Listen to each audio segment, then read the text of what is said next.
ఎంతోమంది పండితులను, బ్రాహ్మణులను, సామాన్యులను వాతాపి, ఇల్వల రాక్షసులు సంహరించారు. ఈ విషయం తెలిసిన మునులు ఈ దుర్మార్గం నుంచి రక్షించాలని అగస్త్యుణ్ణి వేడుకున్నారు.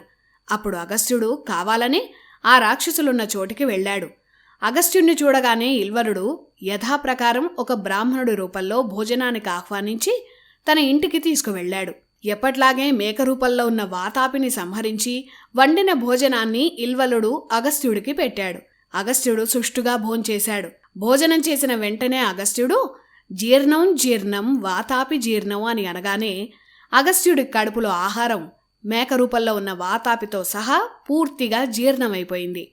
వాతాపి మరణించాడు. ఇది తెలియని ఇల్వలుడు ఎప్పట్లాగే వాతాపిని పిలిచాడు.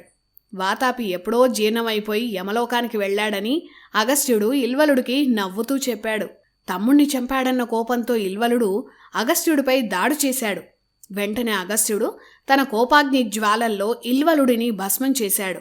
అలా వాతాపి ఇల్వలుడి పీడను వదిలించి ఆ ప్రాంతం మీద ఉన్న భయాన్ని పోగొట్టేందుకు అగస్త్యుడు అక్కడే ఆశ్రమాన్ని నిర్మించాడు. ఇది జీర్ణం జీర్ణం వాతాపి జీర్ణం కథ.